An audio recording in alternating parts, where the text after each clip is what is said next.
we try to contribute either in temple or something. So at times we see like people distributing prasad or some money, but uh, I also go to temple at times. But like I have seen people who gave food or blankets, the person who are receiving, they in turn sell it to someone. And I just asked someone like, it's a cold shiver, you're shivering, but why are you selling it?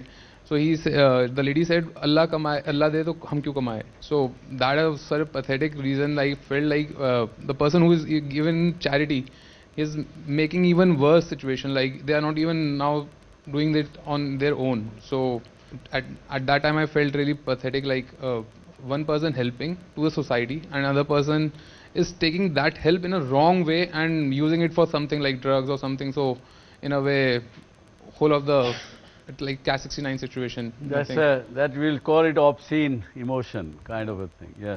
Okay. Good. Yes. I've served in Indian Army around 6 years. So I was operating somewhere in counter-insurgency operations and all. So it happened that we went for one of the operations where there was a one-day walk. So once the operation started, so there was a casualty when they said he got a bullet. So the guy was lying just in front of me, and he has served with me for 2 years. So he was trying to say that, you know, when the blood started pouring out, he was saying, "Saab, mujhe bacha lo. I have a family, we have small kids to look after." So I had to carry on the operation because I was leading the operation. So, but I felt a little helpless and all, because by the time we could evacuate him and bring him back, we lost him. So the guy was with me for 2 years. So I felt very bad. I was really helpless. I could not save him. Yeah, these are emotions which really remain with us. Sometimes almost throughout the life. So, moving on and keeping these, I mean, in a way wonderful emotions, on the other hand, sad experiences really make us feel to do some things better, to do something, and that is the moral value. So these emotions, which I am glad to hear from different people, different kind of emotional experiences, does establish that there is a very good connectivity between the moral values, human virtues with the emotions. And that's why I would further say that the emotions can become from obscene to pure, from gross to subtle, because what you felt that moment, slowly that gross sensation, gross emotion, that moment that you felt helpless, at that time it must be very intense. But now it has converted into subtle emotion in yourself, because you will still want to not to let that kind of a incidence repeated or some such thing. So that's the good pure form of from gross emotion to subtle emotions, from demonic to divine emotions. And these things bring us to, I will equate emotions with the medicine. And if the medicine taken in a right doses, it will cure you, it will help you to make a better world. But the medicine taken without the administered situation, you feeling the helplessness and things like that, they will be disastrous.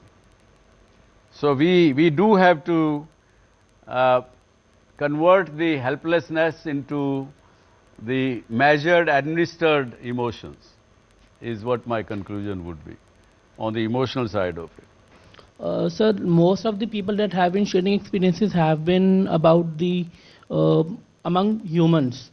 I'm saying nobody is having any experiences to share with, say, for plants, animals. I mean, at the end of the day, they are also living beings, and we should have some emotional things towards them as well. So, I mean, could there be, is it only that emotions are connected to humans only? Can't we, in a society, include all the living beings and go ahead? I told you earlier itself that the varied emotions from preferential to universal is nothing but, what I am suggesting is it has to be universal. The moment we say universal, we have to feel the same way, not only for human, for all the universe.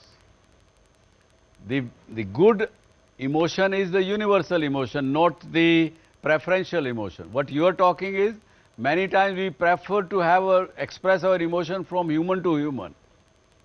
And that is what the moral value is. The human value or human virtue is to convert that preferential emotion into universal emotion.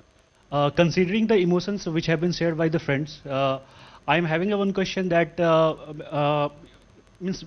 sometimes the situations leaves us in a dilemma that what to do and what not to do.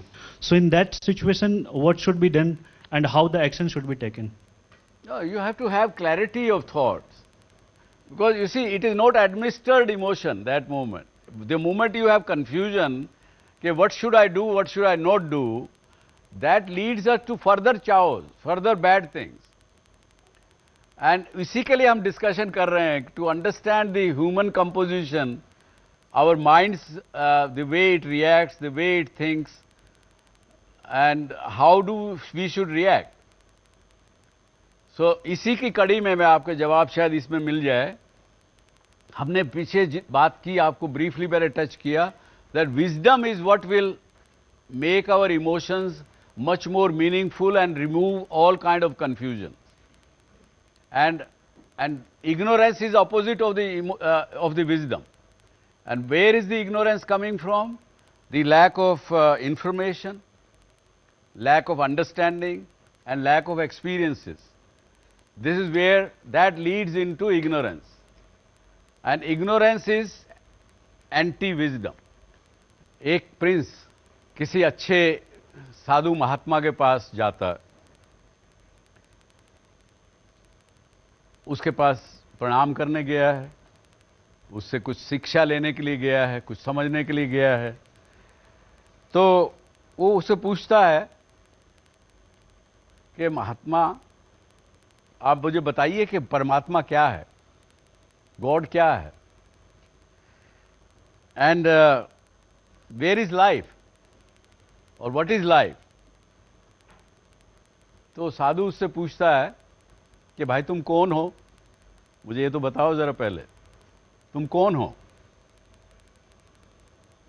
बोले sir मेरा नाम गजपति है, मैं गजपति हूं. उसने कहा कि भैया I appreciate that is your name, but tell me who you are. ये तो आपने अपना नाम बताया, बट हु यू आर. तो उसका जवाब वो देता है, सर मैं प्रिंस हूं, एक राजकुमार हूं. और वो जवाब सुनने के बाद वो कहता है that is your status, who you are. अब उसको समझ में आया प्रिंस को कि यार किधर बता रहा है, पर साधु है, बड़ा ज्ञानी है, जानकार है. तो उसने कहा सर मैं शायद एक ह्यूमन बीइंग हूं. उसने सोचा कि महात्मा ये सोच रहे हैं कि मैं अहंकार में हूं, कि मेरा नाम ये है, मैं प्रिंस हूं, वो हूं. उसने कहा सर मैं ह्यूमन बीइंग हूं. तो वो कहता है कि yes you are a human and not a bird, not a beast, but that is the species which you belong to. You are a species which you belong to. You have not yet told me who you are. तो उस पे अब वो बेचारा और परेशान है. उसने रियलाइज किया कि भाई मैं तो सर्कल में जा रहा हूं, कुछ समझ में नहीं आ रहा. तो उससे फिर वो पूछता है कि जी may be I am my body, mind and intellect, composition of all these three define me as a person. वो महात्मा से पूछता. वो कहता नहीं, they are your material equipments, your body, your mind, your intellect. They too belong to you. Your body belong to you, your mind belong to you, your intellect is developed by you. So something which belong to you cannot be you, na. Then उसको फिर भी नहीं समझ में आया. तो then he says that I now recognize, sir, that I don't know myself. Kindly let me know who I am and how does that relate to my inquiry to the God. पूछा तो मैंने आपसे ये था कि परमात्मा कौन है, आपने मेरे को ही कंफ्यूज कर दिया. So then he is answering, dear prince, you are the supreme self,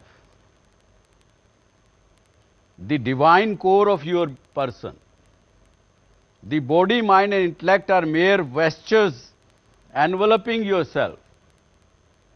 The self is known, different belief may be knowing different thing.